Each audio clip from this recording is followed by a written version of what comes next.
Ya. Bueno, pues en el anterior, en la anterior conversada estábamos hablando de la necesidad de considerar más perspectivas, de tener una visión más sistémica de lo que está sucediendo. Se habló también de los diferentes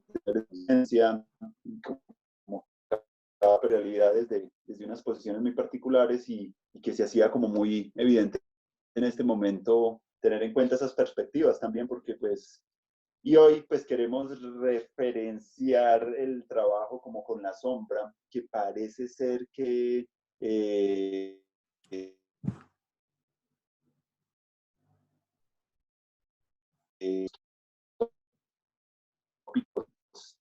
tasa de suicidio, sociedades que se arman para defenderse, problemas también alrededor de, en comunidades espirituales, personas que han eh,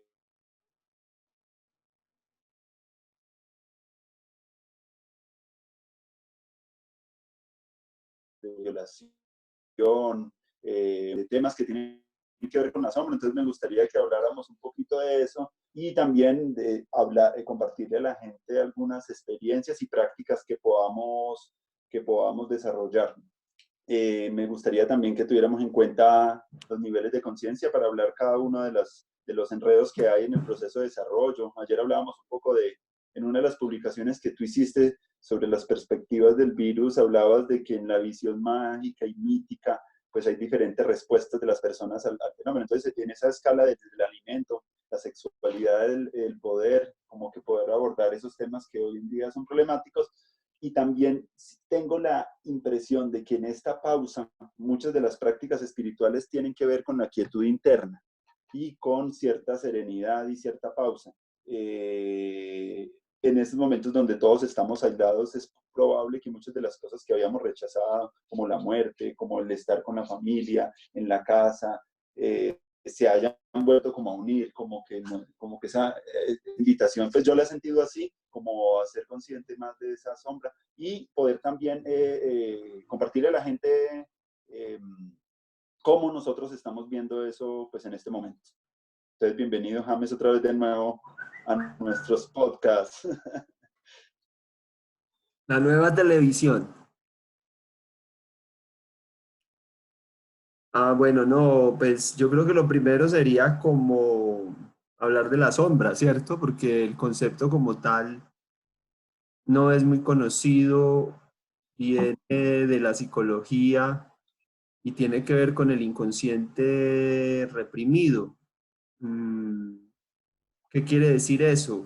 Quiere decir que nosotros inconscientemente tratamos de evitar ciertas perspectivas de la realidad y deformamos lo que vemos para adaptarlo un poco a nuestras limitaciones o a nuestras conveniencias, con el resultado de una alienación de parte de nuestra realidad, de parte de nuestra percepción, causando esto una serie de dolores, angustias, ansiedades, porque es una parte de la realidad deformada que de todas maneras está escondiendo la verdadera realidad, la autenticidad de una realidad. Entonces se crean unas subpersonalidades que se esconden dentro de nuestra casa interior, dentro de nuestro mundo interior y que se toman, digámoslo así, la gerencia o el timón. ¿Te habías desconectado? Es que en la parte de atrás hay menos señal, entonces me voy a pasar para acá, para adelante, a ver si no se enreda un poquito la voz. Sí, también yo te oigo a veces con la voz cortada.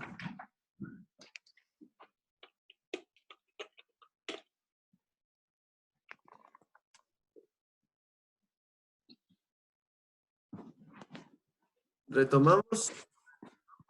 Sí, Bueno, entonces estábamos tratando de hablar de la sombra. pues, determinar ese concepto, su dinámica, qué es, cómo se forma, qué es lo que causa en nosotros. Básicamente es algo que genera angustia, que genera ansiedad, que genera una serie de síntomas eh, negativos o síntomas incómodos que tienen que ver con la negación de ciertas partes de la realidad. Eso es lo que llamamos la sombra. Empatando con lo que tú cerrabas en la introducción, la sombra tiene que ver mucho con lo espiritual también, porque ella no puede ser tratada, no puede ser conocida, no puede ser dialogada a partir de prácticas espirituales, sino que implican otro tipo de prácticas, que normalmente llamamos prácticas psicoterapéuticas, que implican una serie de metodologías que nos permiten comunicarnos con ella y de esa manera volver a reintegrarla dentro de nuestro campo energético, lo cual libera una energía adicional que nos permite enfocar en nuestros metas vitales, nos permite mejorar la atención, nos permite mejorar la presencia, nos permite mejorar muchas cosas. Pero básicamente entonces uno de los asuntos es que esta cuestión de la sombra es relativamente nueva. Podríamos decir que data como básicamente de finales del siglo XIX hacia acá, muy llevado por todo este movimiento de la hipnosis. Empezó a crearse ese concepto de un inconsciente, de que había una dimensión en el sujeto que lo hacía actuar y de la cual él no se daba cuenta. Entonces, ahí hay un desajuste en principio ya importante, y es que mientras las tradiciones espirituales están creadas desde hace más de 1000 años, el trabajo con la sombra tiene un poco más de 100 años. Entonces, básicamente podríamos decir que es muy nuevo empezar a trabajar la sombra, no solo en el ámbito de nuestra cotidianidad, porque es claro que mucha gente, la mayoría de la gente todavía no conoce ese concepto y no está inscrito en procesos de limpieza. En últimas, la sombra es un poco también como una suciedad psicológica que se crea diariamente, así como el desgaste normal del cuerpo, la suciedad, la psique también se desgasta, y ese desgaste implica una sombra que hay que estar limpiando, y para eso es que se construyen estas psicoterapias. Chamánicamente ya había algún número de terapias, pero que estaban muy enfocadas en la búsqueda del ser espiritual, del gran espíritu, y no concebían todavía ese concepto claro como de una sombra inconsciente. Había un concepto también de diablo o de energía negativa, o sí, pero no ese concepto de inconsciente individual, que también va a empatar con un inconsciente colectivo, porque vamos a mirar que la sombra no solo tiene una realidad individual, sino que también tiene una realidad cultural. Entonces, ahí hay una cuestión importante. Tú también, o sea, la relación entre sombra y espiritualidad. Y también hablabas de el asunto de los niveles, o sea, cómo en cada nivel, de acuerdo como a sus objetivos, a sus metas, a sus características, a sus elementos, se enfrenta a unas dificultades particulares que crean sombras particulares como en cada nivel. O sea, que cada nivel va acompañado de unas posibilidades y unas dimensiones de sombra. Entonces, en ese caso, cada una de esas sombras también, de acuerdo a la investigación y lo que se conoce hasta ahora, tiene unos mecanismos que permiten entrar a curar o entrar a limpiar algo de esta sombra. Entonces, eso es, como vemos, pues, un tema muy amplio, muy grande, que pues es muy bueno pues también empezar a tener tiempo para tratarlo.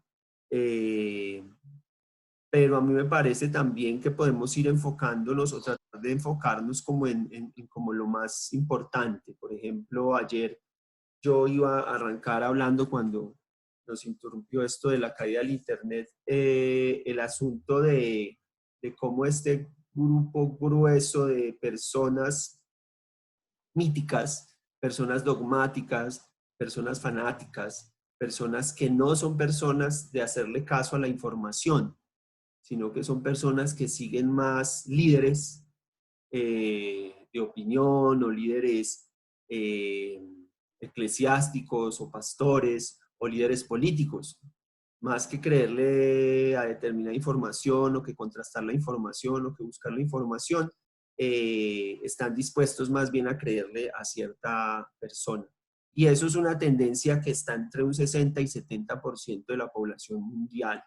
Entonces, es un nivel de conciencia que está muy apoyado por el contexto. Por tanto, mover ese nivel de conciencia de ahí, los míticos y los míticos racionales, moverlos hacia una dimensión más racional, es muy difícil porque están en su salsa, están en su momento, están en su mayoría, y el mercado también contribuye mucho y el sistema social contribuye mucho a que esos niveles de conciencia prerracionales se mantengan, se fortalezcan y el individuo no sienta la necesidad como salir de allí, porque pues todo el mercado de alguna manera lo mantiene, el sistema lo mantiene como allí. Entonces, ahí hay como dos sombras que a mí me parece que es interesante mirar. Esa sombra que tiene que ver con el futuro, con lo espiritual, y esa sombra que tiene que ver en específico con este elemento de lo mítico, aunque podríamos pensar en el futuro, empezar a hablar también de la sombra a distintos... Claro, hay una perspectiva, es que ahí existe la sombra, está en las sociedades, en los individuos, hay sombras generacionales, eh, hay unas resistencias y unas evasiones a que el ser humano pueda relacionarse con ellas porque no es un trabajo sencillo, no es un trabajo solamente mental, sino que requiere también que requiere como vulnerabilidad, requiere atención, sinceridad, requiere como encuentro con algo que es doloroso, que no es algo que sea tan maravilloso. A veces siento que en el cine es donde más se muestran esas fracturas y esos corazones fracturados, desgarrados, pero como esos desgarres también, como que necesitamos cultivar una capacidad de presencia más grande para poder entrar a eso, porque si entramos solamente con la capacidad racional podemos tener delirios de a veces de estar más despiertos de lo que realmente estamos,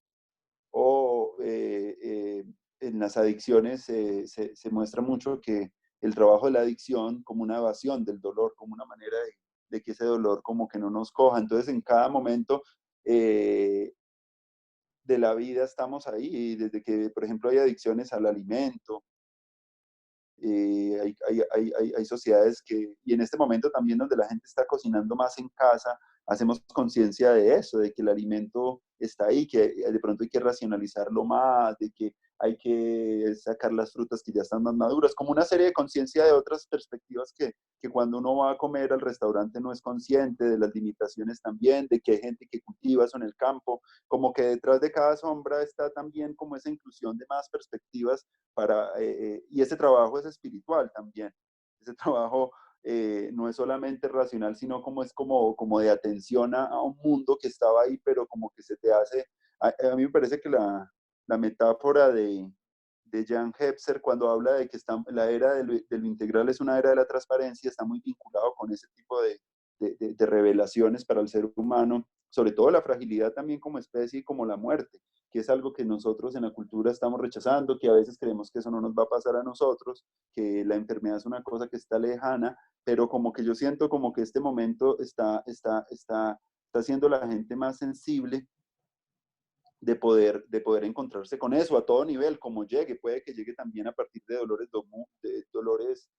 del pasado, problemas que de pronto uno no trabajó y se le quedaron ahí atascados. Entonces el trabajo de limpieza es un trabajo interesante. Y lo interesante del modelo integral también es poderle dar herramientas a la gente también para poder que haga ese trabajo de limpieza permanente. Hay sombras en lo espiritual. Decía un autor que se llama Chesterton, que tiene unos textos muy potentes acerca sobre la no dualidad, y es un autor que me ha gustado mucho leer en estos últimos años.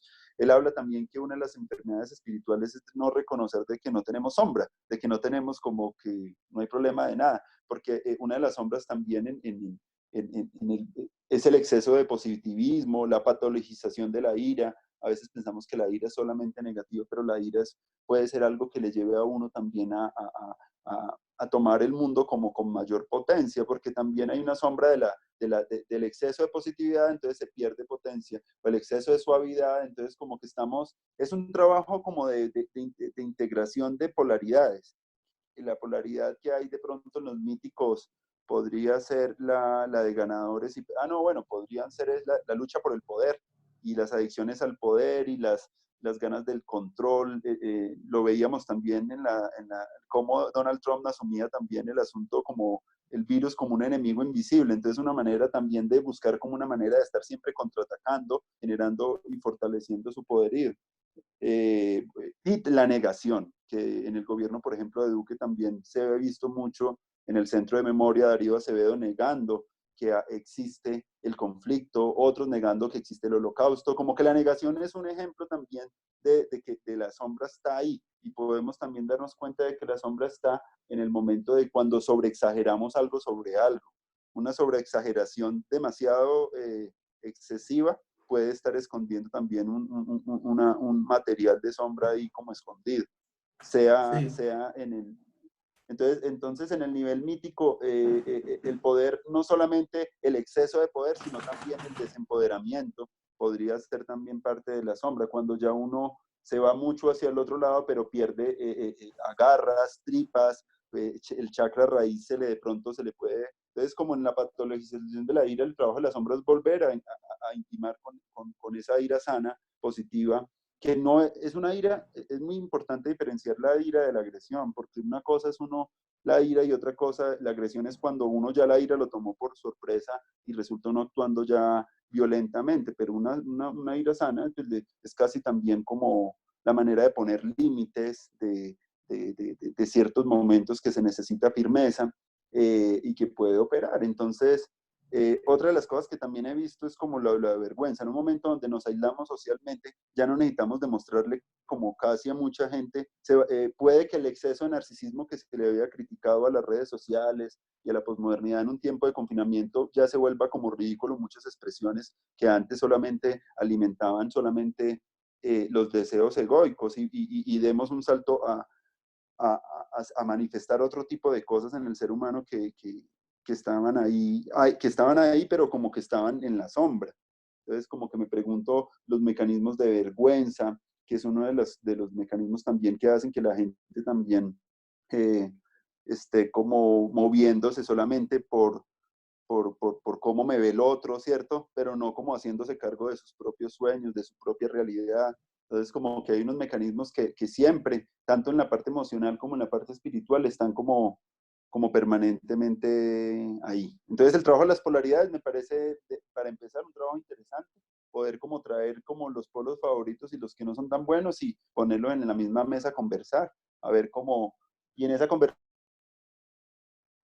Mm. mirar a ver qué pasa también ahí, igual en los del que es el éxito o el fracaso, que revisar eso. Y he sentido yo como profe en las universidades que ese trabajo, como hacerlo a través de historias cortas, donde uno recoja como su relación desde niño con esa emoción o con ese nivel de sombra, pues le ayuda un poco a hacer esa integración. Esa integración tiene que ser también expresiva. La sanación pasa mucho por expresar también eso, y como creo que el arte ahí también puede jugar un papel importante. Mm. Sí, es importante entender la sombra, entender el funcionamiento de la sombra, la manera en que se crea, el dinamismo que ella tiene. Digamos, ella está directamente relacionada a los mecanismos de defensa. Nosotros tenemos unos mecanismos de defensa que nos llevan Mm. a reaccionar contractivamente, a contraernos, a tensionarnos de manera refleja. Y básicamente implican una idea ya en términos psicológicos de autoengaño, ¿sí? O sea, algunos plantean que los mecanismos de defensa son el locus de la mentira, ¿sí? No hablando de la mentira como algo moral, sino hablando como una reacción, el engaño, el autoengaño, la falsedad y la negación tienen también que ver con cierta reactividad del sistema psicológico en términos de su defensa. El yo tratando de defenderse de un medio ambiente para poder establecerse allí de una manera equilibrada. Pero son estos mecanismos de defensa automáticos que tenemos los que básicamente generan este tipo de respuestas exageradas que lo que están tratando es de evitar algo que a ti no te gusta, ¿cierto? O a tu nivel de conciencia o a tu momento de esa realidad hay algo que no te gusta, te desagrada por alguna razón. Puede haber también hay todo un estudio, ¿cierto? También de toda la serie de elementos que generan determinadas reacciones y la relación de esos elementos con historias de vida. Entonces, es un material que nosotros expulsamos de nuestra conciencia, es decir, la sombra básicamente es algo de lo cual nosotros no queremos ser conscientes, básicamente, ¿cierto? O sea, el mecanismo reflejo es ese, no querer ser consciente de algo, es expulsarlo de la mente, es expulsarlo del plano, si lo hablamos dentro del punto de vista del cine. Lo expulsamos del plano y dejamos un hueco allí, ¿sí? Un hueco que tiene que ser rellenado con algo, ¿sí? Porque sentimos el hueco. Y eso con que lo vamos a rellenar es una deformación de lo que realmente debería ir allí, ¿cierto? Entonces, la sombra es un hueco que nosotros mismos abrimos, un espacio que nosotros mismos abrimos porque rechazamos algo que no nos gusta y en ese lugar donde estaba aquello que no nos gusta, ponemos lo que queremos que vaya, pero es una mentira, es un autoengaño que nos estamos generando. La deformación de esa realidad genera dolor, dolor psicológico, genera angustia, genera neurosis, genera psicorrigidez, genera, bueno, todo tipo de síntomas que hacen de la existencia una cuestión triste, ¿no? O molesta. Entonces, a mí me parece importante eso, digamos, incluso con dibujitos y con monachitos, entender un poco el asunto entender un poco el asunto de la sombra, entenderlo un poco más. ¿Sí me escuchas? Sí, es que tengo problemas Con la cámara. con el cargar el dispositivo que se tiende como a no cargar. Ya, ahí ya cargó. Se va quedando sin batería. Sí, es que se descarga muy rápido, pero ya está cargando. ¿Y qué es el iPad? Sí. Ese bicho sí que te ha durado.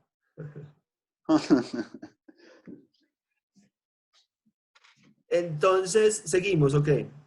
Sí, sigamos. Entonces, un poco a mí sí me parece que es importante entender de una manera lo más didáctica, lo más simple, lo más básica posible, cómo es que funciona la sombra. Porque la sombra, como su mismo nombre lo dice, es algo que no estamos mirando, es algo que no entra. De hecho, la necesidad de que se haga una psicoterapia es precisamente porque toca hacer como un pequeño engaño o giro para poder verla o traerla a la luz. La espiritualidad no es capaz de hacer eso. La espiritualidad lo que está buscando es dejar que la mente fluya o concentrarla en determinados elementos, en un determinado elemento, pero la espiritualidad no sabe, digamos que la espiritualidad es ingenua de la sombra, ¿cierto? O sea, ella no sabe que la sombra engaña, que la sombra voltea las cosas, que la sombra está haciendo lo que llamaríamos, digamos, generando un síntoma, ¿cierto? Y esas otras dos palabras muy importantes aquí para hablar de la sombra, y es el síntoma, que el síntoma es pues el hecho de me siento mal, me siento vacío, siento angustia, soy demasiado neurótico, se mueve cualquier cosa se sale dentro de los planos y yo quiero explotar, o sea, un síntoma, ¿cierto? Y ese síntoma eh, siempre está relacionado a un símbolo. ¿Mm? Y ese símbolo es, ¿qué es un símbolo en este caso? El símbolo es esa forma distorsionada de la realidad, o sea, es la realidad como yo la deformé para yo hacerla consciente, pero es la misma realidad que me está haciendo sufrir, es la misma deformación de la realidad que me está haciendo sufrir.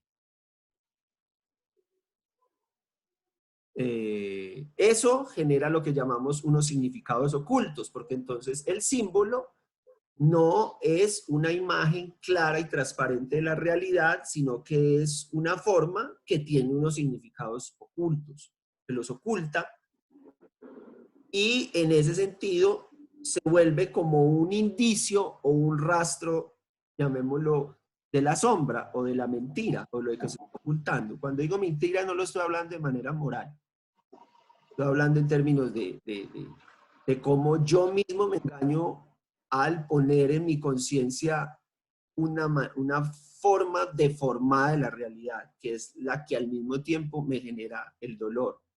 Entonces, hay que corregir ese síntoma. Es decir, Claro, dale. y una de esa intimidad con ese dolor o ese girar hacia ese dolor requiere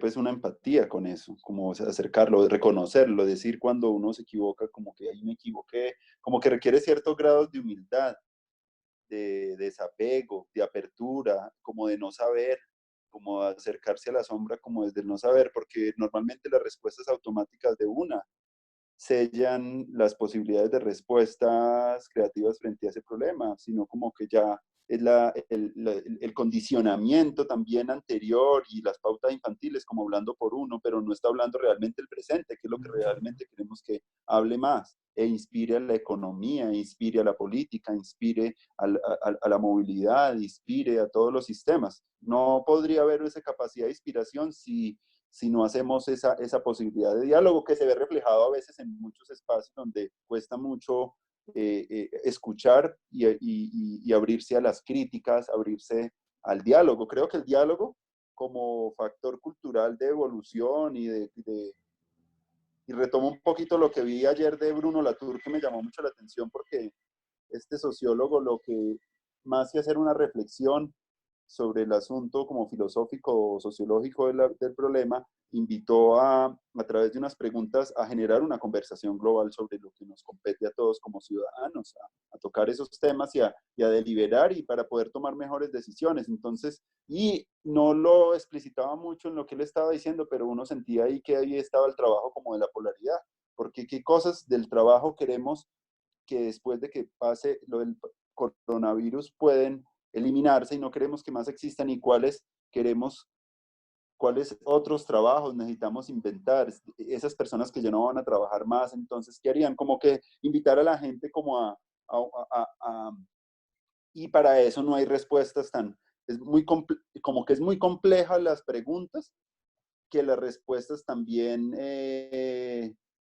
se vuelven como difíciles de definir así como de entrada ya, sino como que requieren más la conversación de la cultura, del Internet, volcado también a que se puedan hablar más sobre esos temas y podríamos ir pensando como en ir abordando ciertos temas para ir como generando y ampliando más que más personas se hagan virales este tipo de ejercicios para que más personas conversen y aclaren dudas, se hagan más círculos de conversación acerca de temas globales. Eso es como una de las cosas que yo siento más. E incluso poder también en ese ejercicio de ir visualizando lo que viene, también ir mirando dónde es que estamos enredados, porque siempre hay enredos que no están resueltos en todos los niveles, desde las escalas pequeñas, familiares, culturales y planetarias. Entonces como que poder hacer que entre un rayo de luz que disipe un poquito todas esas nebulosas en lo económico, que parecen estar naturalizadas,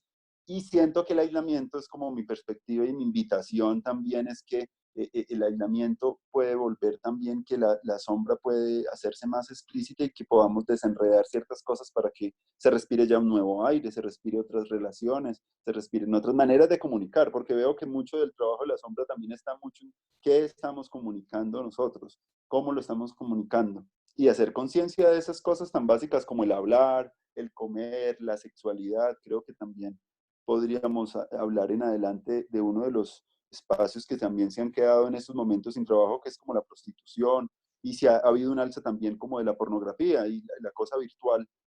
Hay unos temas ahí que para nosotros están naturalizados, las violaciones, cosas muy duras. Quiere decir, el trabajo con la sombra es hablar también con esas cosas duras de la realidad, que son insoportables, malucas, que nos desgarran, pero podemos ya como posibilidad de empezar a hablarlas sin determinar ya respuestas definitivas, sino abrirnos a una apertura de un diálogo más amplio, más global. Esa es como la invitación también a todos los que pueden estar en sus casas, es empezar a ejercer esa perspectiva global, a mirar nuevas perspectivas, a encontrarse con la gente, pero no encontrarnos, quiere decir como lo que Thomas Hughes también invitaba ya desde hace unos años, y es como a, comunidad, a comunicaciones más transparentes, más desde el alma, más desde la vulnerabilidad, porque el alma también tiene que ver con la vulnerabilidad, con aceptar que una parte de nosotros no está bien, requiere como atención, requiere como mayor amistad, como amistémonos también con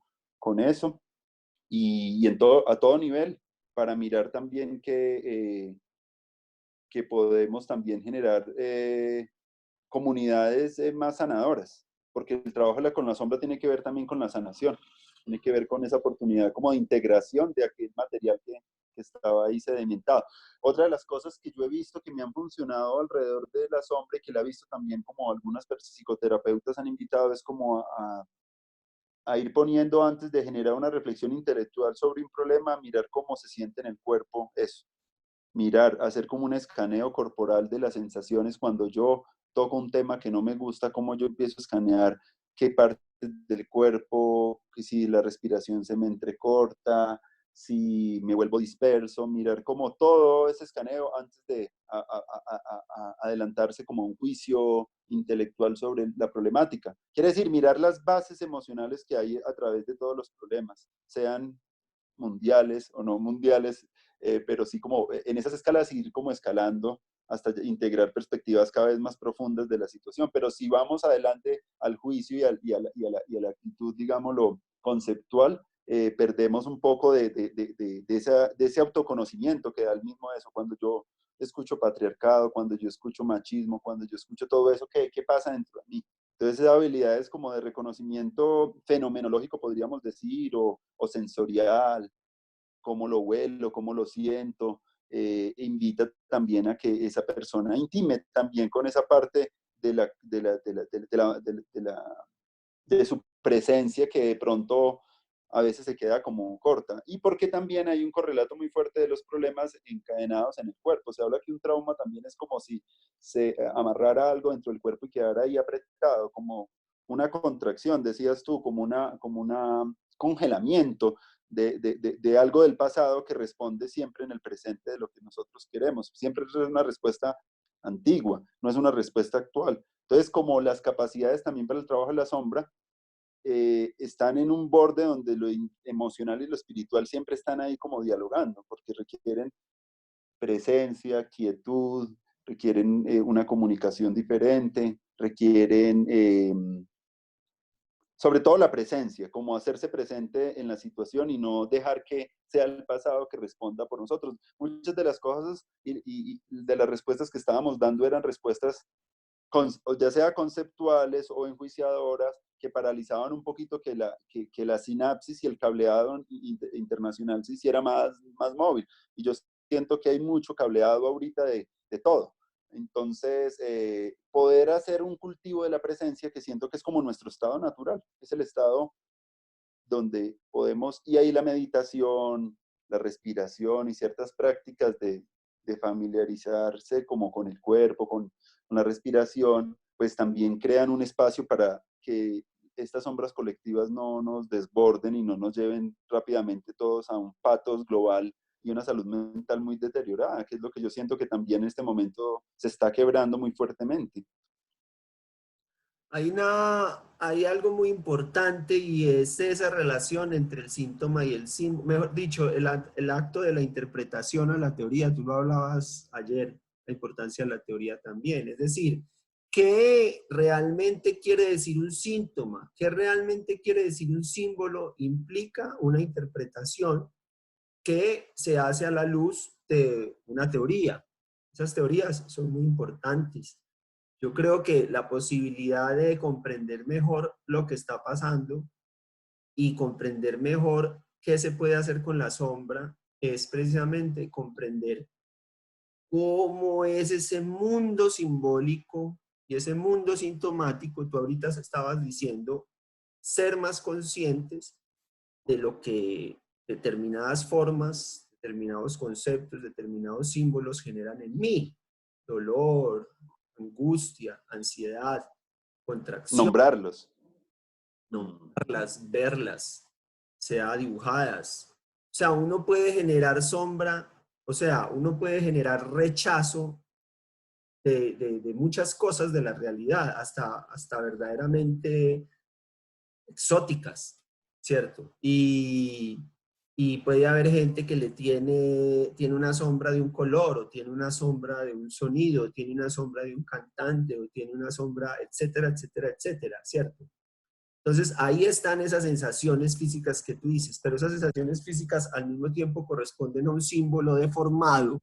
Bueno, el símbolo en sí mismo es como una acotación de la realidad, no es la realidad, es una acotación de la realidad, y el querer reemplazar la realidad por ese símbolo, que es simplemente una acotación, es lo que genera un dolor, es lo que genera una angustia. O sea, la angustia o la insatisfacción que tenemos, que sentimos en nuestro cuerpo, básicamente es porque hemos reemplazado una parte de la realidad por un monstruico, por un bocetico que nosotros hemos hecho de ella, ¿cierto? Acotándola y deformándola. Pero todo eso genera un símbolo cultural en el mundo del lenguaje, en el mundo de los mitos, sí, todo esto. Y ahí es donde es importante entender esto de los niveles de conciencia y entender cómo cada nivel de conciencia se agrupa alrededor de unos síntomas y de unos símbolos. Entonces, entender esos símbolos, entender esos síntomas es totalmente necesario para poder limpiar la sombra. Pues la sombra no se va a limpiar solamente porque la veamos, sino que se va a limpiar también porque dialoguemos con ella, sobre todo, ¿cierto? Y en ese diálogo tienen que empezar a entrar una serie de interpretaciones más adecuadas a la ciencia, a lo que sabemos hoy del comportamiento humano, y etcétera, etcétera, etcétera. Es decir, no podemos dejar esa interpretación, o bueno, mejor dicho, depende del nivel de conciencia, porque entonces, si vamos al asunto de que el nivel de conciencia que realmente está hoy bastante extendido en el mundo es el mítico. Entonces ahí un poco, digamos, después de acentuar esta relación entre el síntoma y el símbolo, podríamos empezar a mirar, acercarnos un poco a mirar, por ejemplo, en específico, por hacer el ejercicio de este nivel mítico y sus sombras, las sombras que se pueden establecer ahí. Sí, Sí, o sea que sí, de es acuerdo. importante hacer el dibujito, el monachito, entender un poco el esquema de cómo trabaja la sombra y la relación entre el síntoma y el símbolo, y listo. Y ahí sí empezar a mirar, bueno, entonces miremos, como decíamos, miremos esto mítico, digamos, empecemos a hacer este ejercicio de mirar este nivel mítico y ese nivel mítico racional, que es más o menos como donde está ahorita la mayor cantidad de gente metida. Claro, y como es la mayoría de gente y la cantidad de luchas que se están dando en el mundo también se dan como en esos niveles donde todos están como asentándose en su territorio como si fuera el único verdadero. Y entonces en todos está como la corrección política, está el enjuiciamiento, está la distancia y también como esa capacidad de integrar al otro siempre estábamos como por abajo, por arriba, siempre como en disputa, sea como por abajo con las cosas que ya no nos queremos identificar y queremos trascender, y con y lo que está más arriba de uno también, ¿cierto? Hay cierto miedo porque hay una incertidumbre, ¿cierto?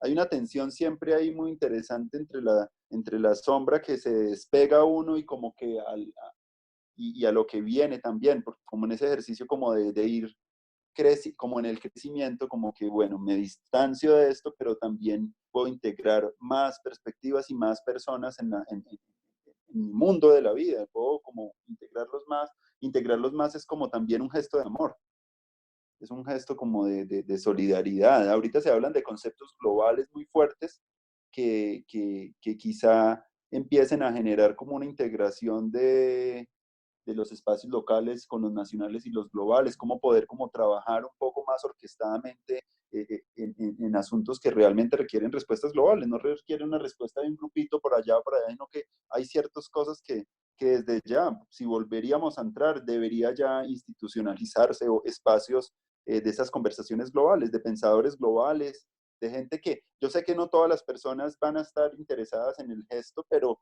sí reunir la mayor cantidad de personas para seguir manteniendo esas meditaciones y esas acciones colectivas, porque eso realmente eso genera también salud para la ciudad.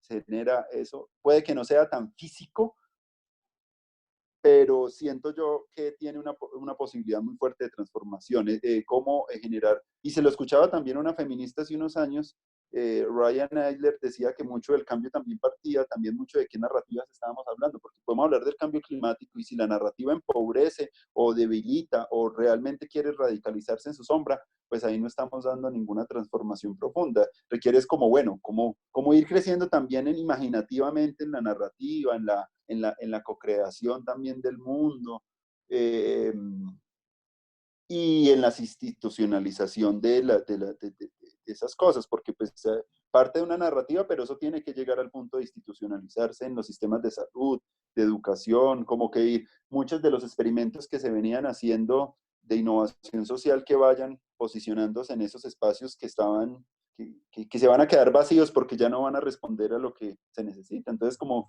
que esas cosas utópicas también podamos territorializarlas en los barrios, como que hacer que más gente pueda entrar a esa conversación y esa conversación tiene que ser ya de entrada y las tecnologías, porque pues una de las cosas que también yo veo ahí es como el papel que pueden jugar las tecnologías, que también pueden generar su propia, yo siento que el poshumanismo a secas tiene mucho de una sombra también de negación del cuerpo, de negación de la mortalidad, de negación de que morimos y no hay necesidades de pensar como... Pero sí podíamos pensar todas esas herramientas que tiene el poshumanismo para el control y la biovigilancia y los sistemas de intimidad del control para aprovecharlos también al uso también de otras cosas. Yo creo que con las herramientas tecnológicas no podemos negarlas, no podemos hacer una negación de un mundo que hoy nos muestra que es el único que ha mantenido a salvo este barco humano. ¿Qué haríamos en este momento si no tuviéramos las posibilidades de conversar con otros y de comunicarnos? No me imagino la regresión histórica que podría generar eso. Entonces, como que ya darnos cuenta de que amistarnos con las tecnologías y hacer un uso también que cada vez sea más constructivo, más creativo. Lo de los live que la gente está haciendo desde sus casas me ha hecho acordar un poco de lo de la escuela del instante que se hablaba de en cada casa un aula. Entonces, y me ha hecho también ver metáforas como la renta básica universal como no algo ya tan lejano. Me ha hecho ver la integración de la medicina ancestral con la medicina científica, como un diálogo interepistémico, una manera como que ya no es como que ya es necesario que vaya pasando a otros niveles de integración institucional, de integración en las políticas públicas. ¿Cómo hacer también, me preguntaría yo, de hacer hackear las élites para que esos discursos penetren también en las esferas institucionales? ¿Cuál sería el trabajo de sombra que habría que hacer ahí en ese contexto? Ahí está. Entonces, mira que ese nivel mítico es bien complicado porque, por ejemplo, lo que lo representa mucho son las creencias absolutas. Y lo que es Mm. Y si fuera de eso son mucha gente, entonces tú ves reafirmadas tus creencias absolutas en el entorno, ¿cierto? Sin embargo, por ejemplo, le tienen miedo a ser expulsados del grupo, ¿sí? Le tienen miedo a la excomunión, le tienen miedo al infierno, le tienen miedo a perder la fe.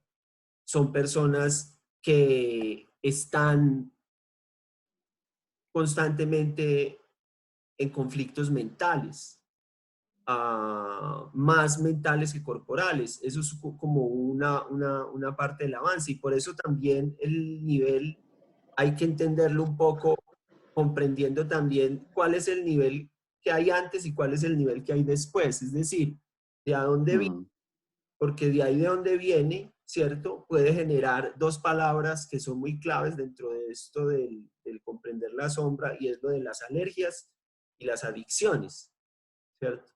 O sentir demasiado rechazo por algo, lo que sería una alergia, o sentir demasiado atracción por algo, lo cual sería una adicción, ¿cierto?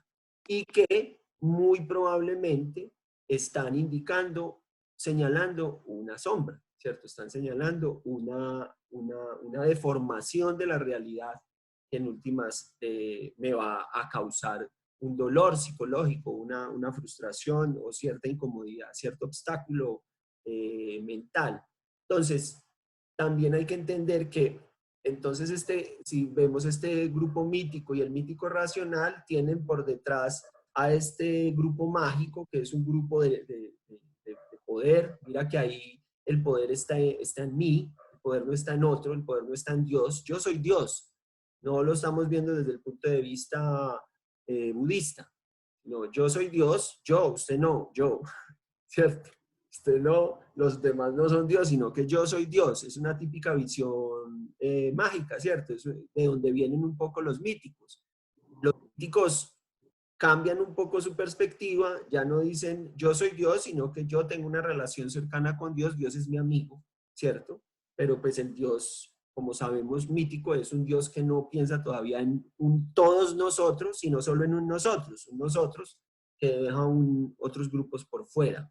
Y es más o menos esta visión. Entonces, pertenecer a estos grupos se vuelve, como dice Maslow, una necesidad muy importante para el individuo en un momento de su vida, pertenecer a algo más grande que él. Puede ser la religión católica o puede ser, bueno, trabajar de una manera un poco como con fe y con creencia, no tanto con racionalidad en algo. Claro que si hablamos del nivel mítico racional, ahí están ubicados lo que llamamos los expertos, ese tipo de gente que son muy concentrados, muy cerrados en resolver las cosas con determinadas metodologías, pero son totalmente cerrados a abrirse a otras metodologías. Son personas que ya tienen un fuerte nivel racional, pero sin embargo ponen al servicio esa razón de enfoques muy pequeños. Todavía no es una razón mundicéntrica, no es una razón universal. Entonces, hay un comienzo del periplo de las relaciones, es en el mundo mítico que está muy relacionado incluso con el cuarto chakra, donde comienza verdaderamente esta idea de ponerme en el lugar del otro, todavía no en el lugar del otro planetario, pero sí en el lugar del otro mi mamá o en el lugar del otro mi amigo. Ahí, por ejemplo, la relación con los pares es muy importante. Estudios que se han hecho han mostrado que los pares incluso llegan a ser más importantes que la misma familia para estas personas, ¿cierto? Total, esos grupos llevan muchas veces a que la gente se divida de sus familias o pelee con sus papás o con sus mamás, o al contrario, el grupo puede ser la misma familia, por ejemplo, un grupo conservador, y bueno, ellos se mantienen ahí como en su luz. Uno de los miedos más grandes que estas personas tienen, y se cree que fue el miedo psicológico más grande que hubo en el medioevo y en el Renacimiento, era a perder la fe. Perder la fe era algo complicadísimo, perder la fe era algo desastroso. Entonces, esa imagen de la ciencia que tiene la verdad y que en esa verdad me revela cosas que de pronto atentan contra mi fe, eso era una cosa tenaz. Y eso se sigue presentando ahora.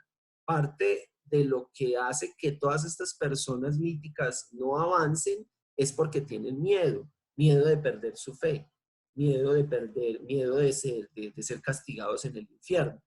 Entonces, ese símbolo es muy importante entenderlo si queremos pensar cómo poder aliviar ese síntoma.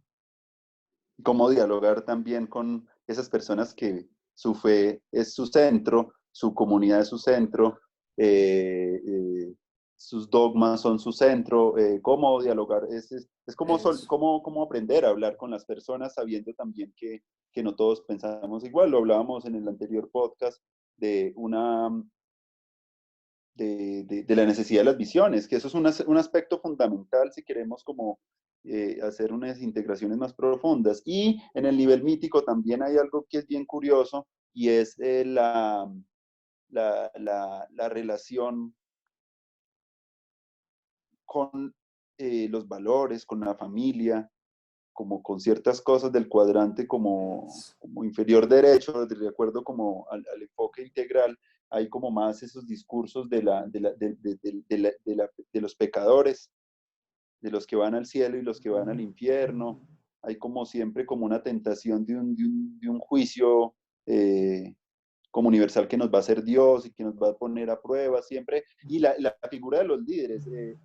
Yo leí hace unos años a Arthur Koestler mirando los principios del fascismo y del totalitarismo y mostraba que esa negación y esa fervor que hubo en el nazismo pues se daba mucho como esos patrones de la fe, de las creencias. Las personas no entienden a veces solamente visiones racionales, se dejan mover más fácil por las emocionalidades y ahí tenemos como muy buenos ejemplos en nuestra historia reciente de personas que están ahí liderando países enteros, potencias mundiales.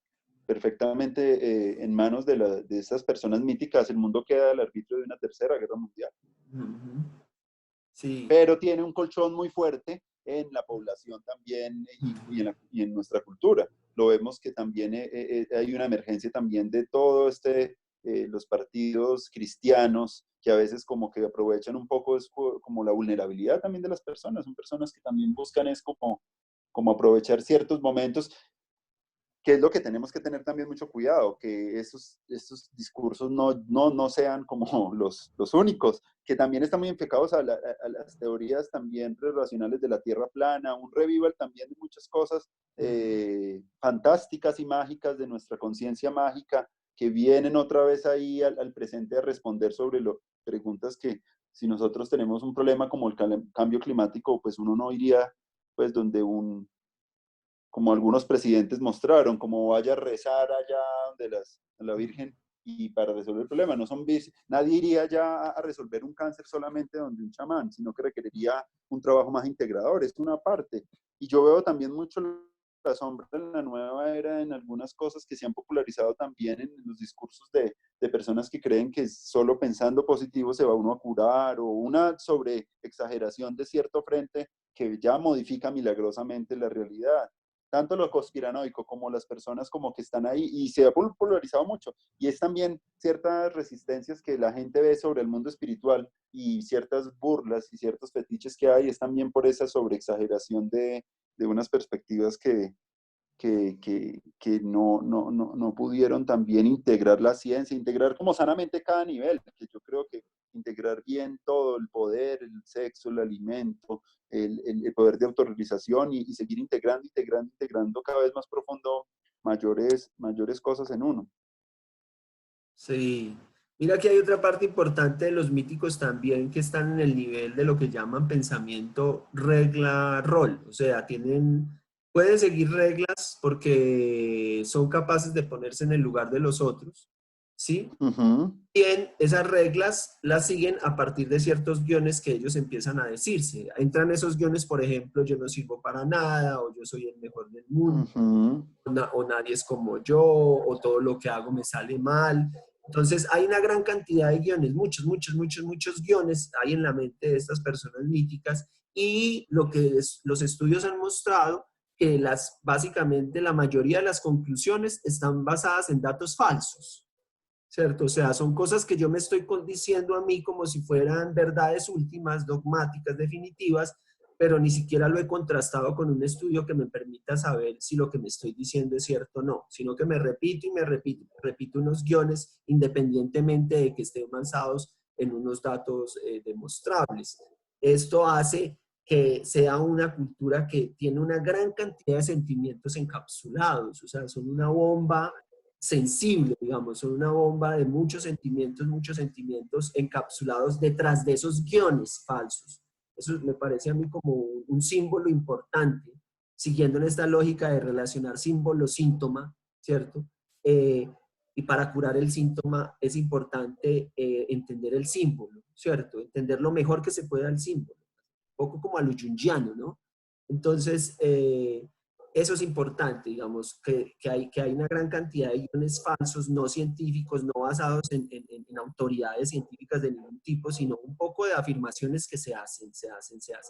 Entonces, cuando hablamos de la sombra, de cómo limpiar eso, cómo ayudar a limpiar eso, pues necesariamente una de las cosas que hay que hacer es sacar a la luz esos guiones, hay que exponerlos a la luz de información más exacta y más razonable, ¿sí? O sea, por ejemplo, una cosa que se repite mucho es esto de siempre y nunca, ¿no? Yo siempre la cago, o a mí siempre me va bien, ¿no? Yo siempre soy el peor, o nunca lo voy a lograr, o yo nunca voy a poder superar esto. Entonces, ese siempre y ese nunca Claro, es un momento de empezarlo a matizar con un a veces, y a pesar de que a veces claro, ha sucedido así, no tiene por qué seguir siendo así, ¿sí? Es decir, a pesar de que a veces me he equivocado, no tengo por qué seguirme equivocando, ni en esta ocasión tengo por qué. claro, es una, es una manera de cortar ya con el mismo sufrimiento, porque el sufrimiento es como sobredramatizar ese dolor. Y cuando uno se dice casi siempre o nunca, ya es de una u otra manera dar por hecho las posibilidades de que no siempre ni no nunca, sino que hay unos momentos donde sí, hay unos momentos de que no, como una matización y un corte de, como una respuesta ya definitiva, sino como, porque ahí es donde opera una de las cosas también que en el trabajo de la sombra es muy interesante saber y es como esa voz del autosabotaje o del juzgador, el crítico interno que está ahí, como esa vocecilla que siempre está sacando excusas, diciendo que ya más tarde lo hago, sí, la voz de la negación, que tú ya hablabas del mecanismo de defensa, de la proyección también, que se nota mucho en el aplazamiento, la procrastinación, pero ese de la voz interior es muy importante reconocer cuando esté hablando la voz interior, digámonos, está hablando esa voz. No somos nosotros los que estamos hablando, no está hablando nuestro yo más espiritual y más profundo, está hablando es el hacer conciencia cuando aparezca la vergüenza en nosotros, ve, y uno de los antídotos para la vergüenza es la risa, como cuando uno siente vergüenza, ríase. La risa y el humor es una manera muy bonita, dicen algunos, y yo lo he sentido también cuando estoy en un momento donde me estoy poniendo como el ridículo o la intemperie, pues me río de mí mismo y me gozo, y eso hace que ya se integre esa cosa, como cuando, ¿qué pasa con hay unas emociones que van más hacia adentro y otras más hacia afuera, entonces sentir la temperatura, la textura, el sabor, toda la fenomenología de esta emoción es muy, muy importante. Mirar porque, por ejemplo, la vergüenza te hace como mirar como el antídoto de cada emoción. Por ejemplo, en la vergüenza sería el orgullo. Y muchas veces el orgullo va hacia afuera y lo queremos mostrar y mostrarlo como el orgullo, pero en la vergüenza nos echas como para adentro. Hay una direccionalidad también en esa emoción como hacia enrojecerse, en la otra es como más hacia mostrarse. Entonces como que ese vaivén ahí entre cada emoción, es interesante reconocerla en cada uno de nosotros, cuando tenemos miedo como opera, cuando tenemos celos, cuando hay envidia. Sobre todo el trabajo con las sombras es un trabajo con las emociones también negativas, con unas emociones que tienen una carga muy fuerte pero decimos negativas no es porque hayan unas negativas y positivas, sino como que limitan un poco las libertades que nosotros tenemos para hacer, nos coaccionan. Y esa voz del autosabotaje yo permanentemente siento que nombrar cuando está hablando esa voz es muy importante para identificar y no dejar que nos coja por sorpresa y ahí donde esa voz puede volverse una bomba, como dices tú, una cosa grande. En este nivel mítico pasan muchas cosas importantes, o sea, una de las, hay un proceso de interiorización mucho más fuerte si en el proceso anterior el cuerpo, hay es en el proceso anterior hay un enfrentamiento entre la mente y el cuerpo, o sea, el poder, o sea, el tercer chakra, entra precisamente a vanagloriarse de su capacidad de controlar su relación con su sexualidad y su alimentación, ¿cierto? Ahí se basa el poder como de ese nivel. Entonces hay una fuerte confrontación entre mente y cuerpo, porque el yo, que es donde se establece de una manera más rotunda, que es ahí en ese nivel mágico, el yo se mide las fuerzas en su capacidad de autocontrolarse físicamente, ¿cierto? Entonces ahí ya empieza como una especie de fortalecimiento de un yo, soy yo, ¿cierto? Que cuando ya entra al nivel mítico, entra a otro nivel más de entra a otro nivel más de profundidad donde empieza a encontrar al otro. Por eso ahí empieza también el periplo de las relaciones. Empieza a encontrar al otro y lo que le pasa al otro es como si le pasara a él, digamos, de algún modo, ¿cierto? Si te metes con mi grupo, te metes conmigo y efectivamente hay una empatía que empieza a despertar, etnocéntrica, ¿no? Todavía no mundicéntrica todavía, pero está despertando de lo egocéntrico, que es el estadio anterior, a un estadio etnocéntrico, que es muy importante porque es el estadio que estableció muchas cosas en el mundo, el Estado, el gobierno, los ejércitos, o sea, grandes cosas, las grandes religiones. Entonces, es un nivel donde ya la cuestión se empieza a volver más mental, ya digamos, ya no hay una pelea tanto como digamos, como en rojo, sino que ya empieza a haber muchas complicaciones con guiones. Es decir, lo que estoy tratando de decir es que ese es un símbolo importante a tener en cuenta cuando pensamos en eso. Efectivamente, como tú lo decías, esa voz apocalíptica, esa voz de profecía autocumplida y autosabotaje es muy mítica, es básicamente ahí en ese nivel mítico donde ella empieza a operar con sus nuncas y sus siempres. Ahí es muy importante también otra cosa que ayuda mucho para el asunto de la limpieza y es eh, llevar un diario de cosas positivas. Porque el ego normalmente se configura alrededor de cosas negativas, alrededor del peligro. Y evolutivamente nosotros estamos más centrados en el peligro que en lo que puede salir bien. Estamos evolutivamente más concentrados en lo que puede salir mal. Entonces, un ejercicio de recordar, por ejemplo, todas las noches 3 cosas positivas que me hayan pasado en el día, y si las puedo ir escribiendo en un diario, funciona mucho también para ir un poco como suavizando este nivel, que es un nivel muy reactivo y muy fuerte y muy sólido, como te digo, porque en últimas no depende solo de ti, sino que depende de un grupo, y que el grupo incluso puede ser grande, Claro. o un equipo de fútbol, ese tipo de cosas, digamos. Entonces, ahí es importante. Entonces, ¿para qué es lo que se está tratando? Se está tratando de mirar esos guiones y ponerlos de evidencias, como un poco como ejercer un poco también ese gusanito del escepticismo, que es el que tanto miedo le va a tener al mítico, ¿no? Mítico esa voz del escepticismo, por ejemplo, debe ser una voz muy apagada ahí, muy apagada. Sí, él es escéptico con los demás, pero con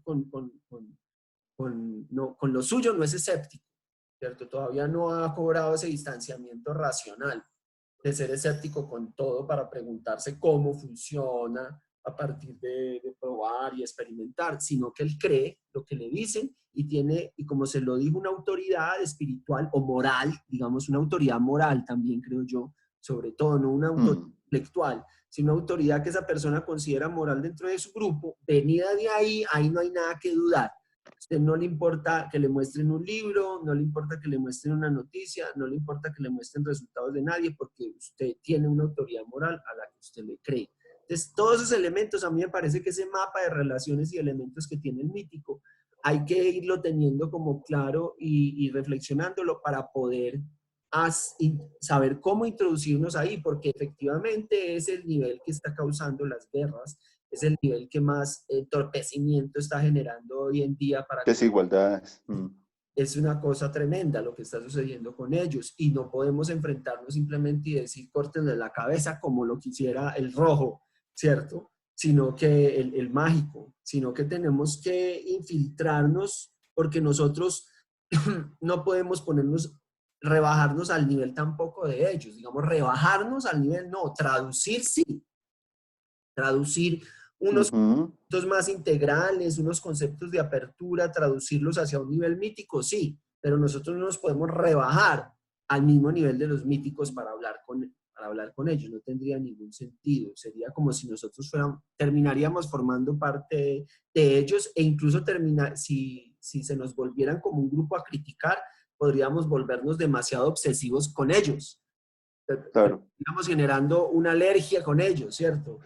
O una adicción, que es lo que también hay que tener cuidado. Esas palabras de alergia y adicción, de síntoma y de símbolo, me parecen que son muy importantes para tenerlas ahí como en ese cajoncito de cuando hablamos de sombra, ¿cierto? Porque sí, nos sirven para para analizar, para mirar. Y lo que te digo yo, y tener en cuenta que el nivel viene de un anterior, entonces muchas de las sombras que puede tener en el presente es, por ejemplo, adicciones que puede tener al anterior, ¿cierto? Adicciones que se pueden presentar, que también se pueden ir como analizando con más detalle, o alergias que se pueden presentar al anterior. Comprender un poco también lo del mito. Mira que cuando hablamos de si hay un grupo que es rico en símbolos, es este, ¿cierto? Los claro. está rico. Entonces, hay que tener en cuenta que ahí también, como es un nivel tan mental, muchas de las cosas tienen que ver es con interpretación. Mira tú cómo ellos se reúnen mucho alrededor de la interpretación de la Biblia, ¿cierto? Ujú.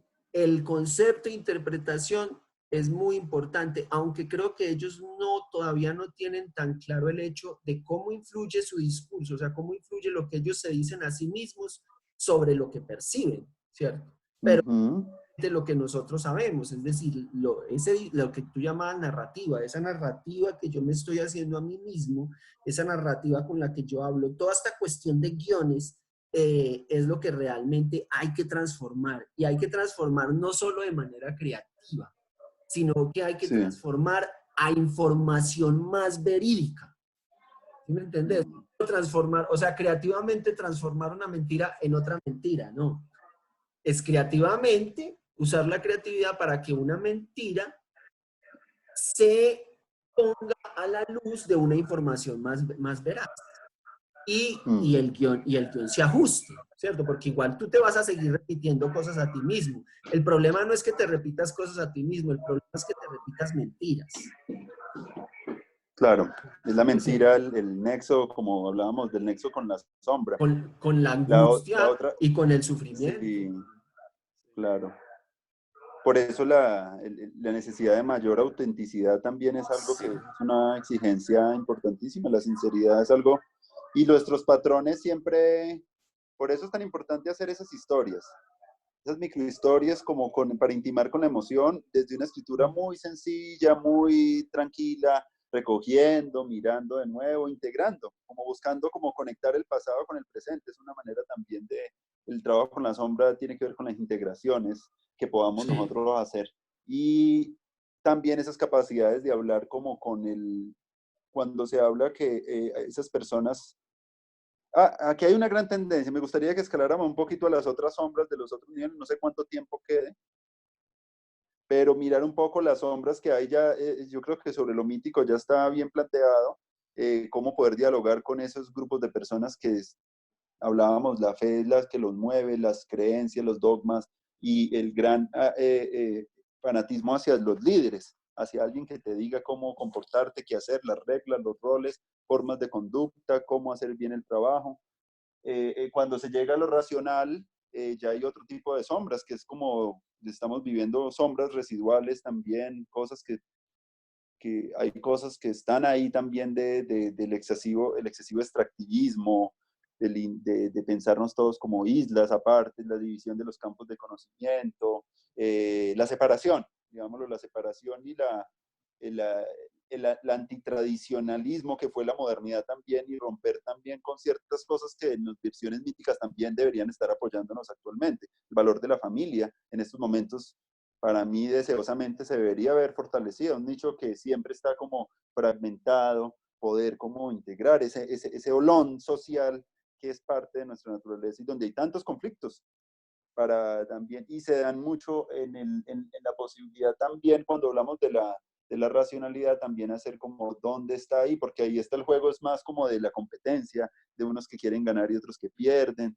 de los más habilidosos, de una cuestión de la ilustración, siempre como unas brechas muy fuertemente con otros sectores que no lograron esos niveles mentales, que parte de la población todavía no tiene acceso también a ese conocimiento, que en ese estado de lo mental es tan importante, de empezar a cotejar información, de tener una visión más concreta y más sintética de las cosas. Ahí se aprende, el nivel cognitivo de lo mental también es un nivel como de lo formal, que llamaba Piaget, como de generar como despejar ecuaciones, saberse mover. Todavía no es un nivel más tan sistémico, pero sí es un nivel que ya permite dialogar como despejar varias variables. Ya no son solamente blancos y negros, los siempre y los nunca, no son como esas cosas como tan extremas, sino como que ya empieza a tener en cuenta las voces de otros, de cosas más, ¿escuchas?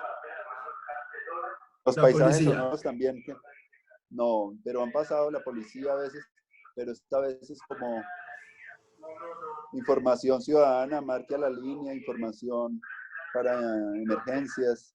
Tranquilidad, serenidad y cumplimiento en las instrucciones son la clave.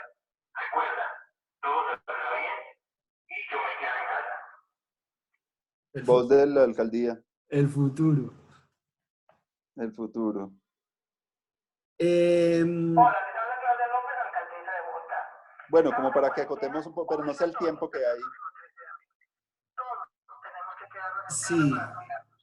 Tengamos paciencia. Es por nuestra vida, es por nuestro bien. Cumplamos las reglas del aislamiento. Solo podrán salir las personas que necesiten abastecerse, requieran comprar alimentos o pero atender médicas, así como aquellos que trabajan. me ha llamado mucho la atención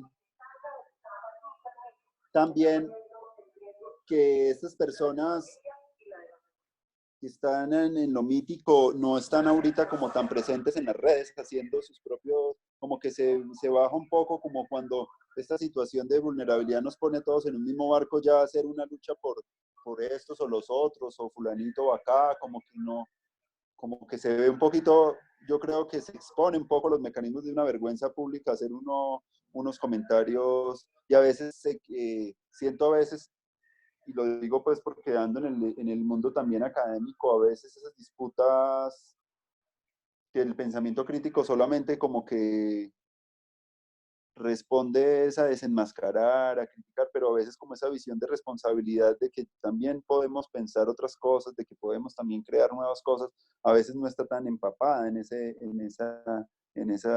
experiencias. Entonces como que cogió más bien este momento de crisis a las personas que ya contemplaban otras cosas mejor paradas que siento yo como que se vuelve y se oculta. Por ejemplo, pienso mucho en el feminismo también, que a veces es como, no todo el feminismo, pero cierto feminismo genera como esas divisiones y esas disputas sobre el poder, y donde a pesar de que tienen una visión más integradora y más de mayores perspectivas, todavía como que recoge y trae un poquito ese nivel mítico otra vez a la realidad, como que se le incorpora y se le pega para endurecer un poco los discursos, la confrontación y la lucha. Se vuelve una cosa que siento que a veces divide más que lo que construye. Pero las personas que contemplan otras posibilidades coge este tiempo un poquito mejor como con mayores herramientas. Por eso es muy importante saber trabajar con la sombra para poder saber cuáles son. Y, y, y, y siento yo que es posible que nos reunamos más a hablar sobre esto, sobre la sombra, es algo importante. Yo la siento, Mm. yo me he dado cuenta en este trabajo de la sombra, en las movilizaciones pasadas, que tenía un poco la ira escondida, que era una persona más que ocultaba a veces las cosas y a veces mis mecanismos de agresión son por tener la ira escondida como agresividades más pasivas, más suaves, pero llenas también a veces con el sarcasmo, a veces eso, a veces que los estudiantes y la gente en común nos encuentren, nuestras familias, hagamos como esas conversaciones más así, ayudan también a desenredar mucho la sombra familiar, como compartiendo y no haciéndose siempre como el que siempre está bien, sino como también hablar de que cultivar también esa vulnerabilidad es una fortaleza en estos tiempos de sombra colectivas y generacionales. Sí, pues mirando lo racional, hay otra cuestión ahí con lo racional que es muy importante y es que ellos se mueven a partir de mérito y son muy exagerados. O sea, les gusta el exceso, básicamente. Son excesivos para el trabajo, son excesivos para el dinero, son excesivos para todo. Les gusta el El exceso. lobo de Wall Street. Excesivos, sí. Y en ese sentido, por eso también son la segunda fuerza más poderosa detrás de los míticos, aunque los racionales serán un 20, un 25%, 30% de la población mundial, o sea, no alcanzan, digamos, a estar a la altura. Por eso es que cuando los políticos y los líderes sociales y los líderes míticos, por eso es que los líderes míticos están en el poder, porque tienen mucha gente que vota por ellos.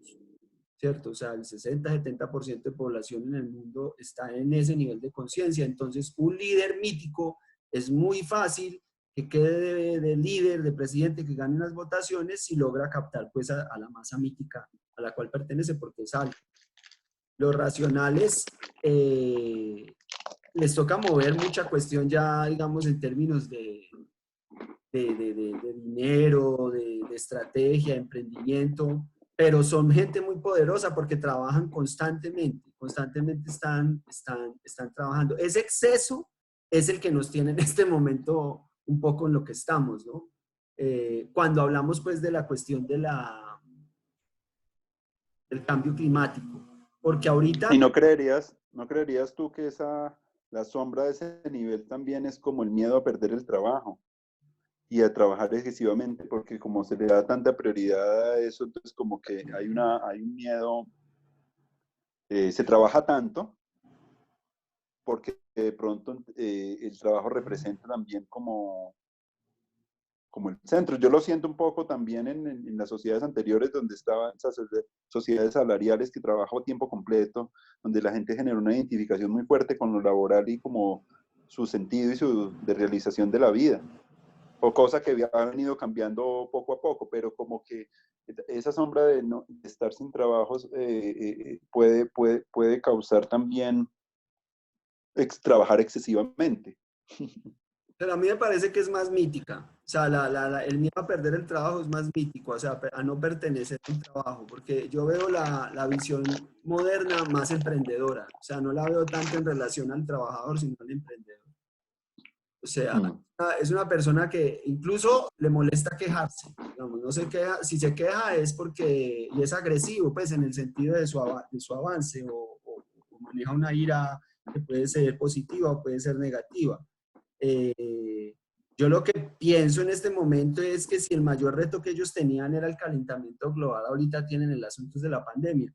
Es decir, que el nivel racional en este momento, el mayor desafío que tiene en este momento es precisamente controlar esa pandemia.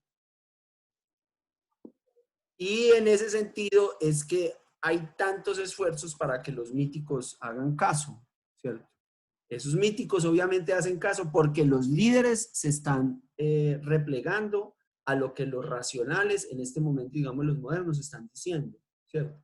¿Por qué no querían hacer caso al principio? Mira que ahí estamos viendo una relación muy interesante entre los míticos y los racionales, ¿cierto? Es decir, los míticos al principio no quisieron hacer caso, los racionales dieron las alarmas, pero entonces los míticos se establecieron, pues dijeron, no, eso es simplemente una gripa, pero como los datos, los números, la realidad concreta ha venido mostrando que sí es una epidemia muy fuerte, entonces los míticos han tenido que agachar la cabeza frente a sus datos, ¿cierto? Frente a esa realidad, y los líderes han tenido que empezar a cambiar sus discursos, los líderes míticos, sus discursos de despreocupación, poco a poco. Lo que pasa es que hay unos que son, ni míticos son tan mágicos que todavía incluso se van a demorar más en entrar en razón, ¿cierto? Y habrá el loco que no va a entrar en razón en ningún momento. Pero es un poco eso, como que la pandemia, ahora que lo estoy diciendo, me doy cuenta es un llamado a entrar en la razón. Porque la única forma de controlarla racionalmente. Es el mayor desafío que tienen ahorita los científicos, y es controlar la pandemia. Además, sabiendo que tienen una comunidad mítica que como ellos no son integrales, ni son holísticos, ni siquiera se dan cuenta de que la tienen. O sea, ellos creen que es que la gente es de mala fe.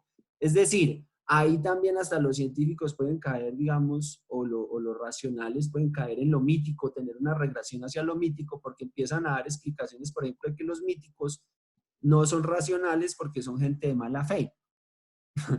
Lo cual no es así, lo cual son así porque tienen un nivel de conciencia, el nivel de conciencia se genera alrededor de unas características, de unos símbolos, de unos síntomas, y eso es lo que estamos tratando de entender. O sea, no es como entrar a culpar, no es que este es mítico porque quiere ser mítico, no, él no quiere ser mítico, él tiene que ser mítico el tiempo que tenga que serlo para poder pasar luego a un nivel racional. Eso es lo que nosotros tenemos que empezar a entender, que toda la humanidad desde que nace pasa por todas las etapas, y en la medida en que nosotros las conocemos, las podemos facilitar.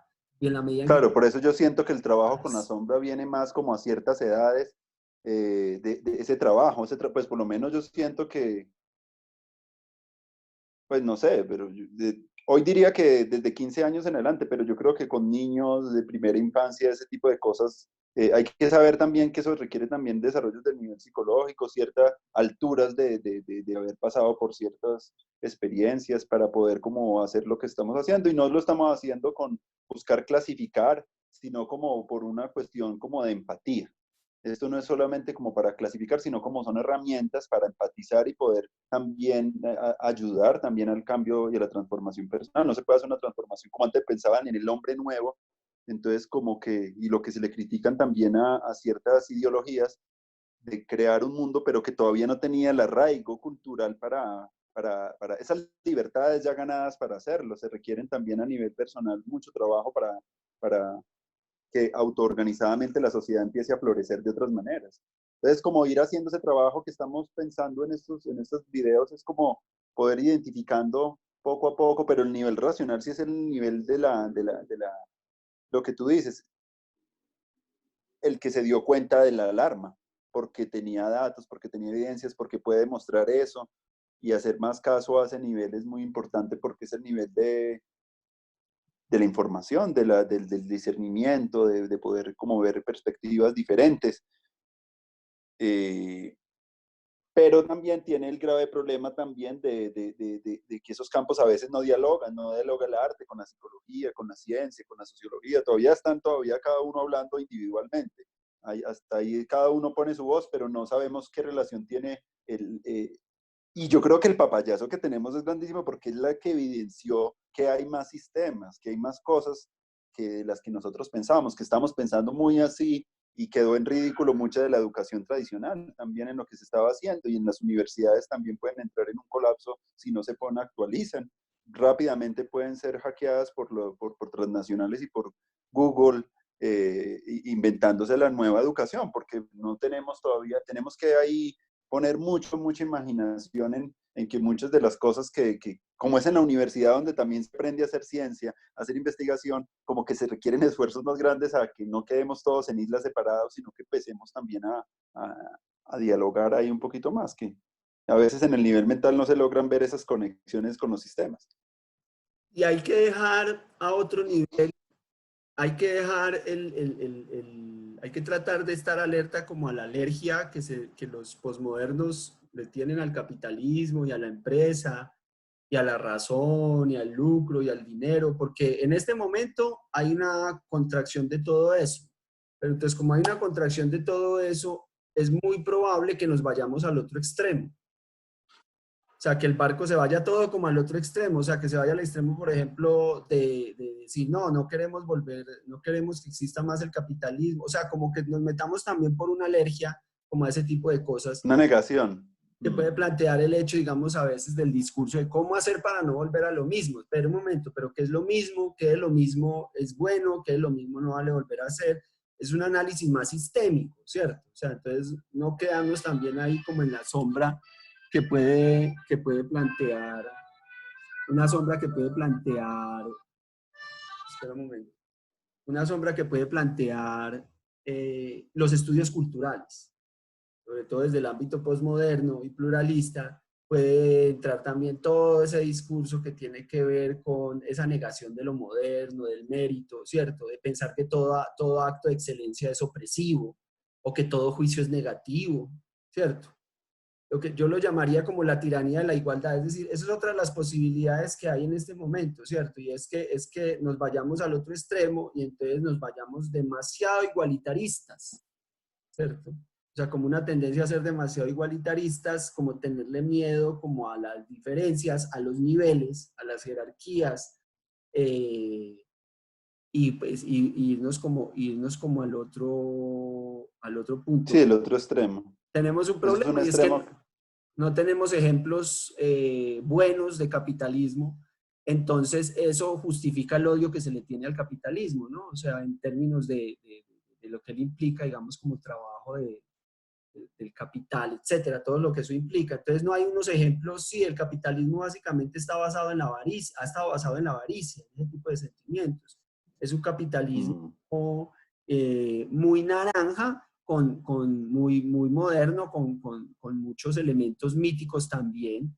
Eh, y no hemos podido avanzar hacia una economía más posmoderna, digamos, una economía más sensible, que un poco es lo que podría pasar ahorita con lo de la Internet, ¿no? Y es que la economía se posmodernice un poco, es decir, que se distribuya más en la medida en que pueda haber como más acceso laboral a partir de Internet, por poner una posibilidad.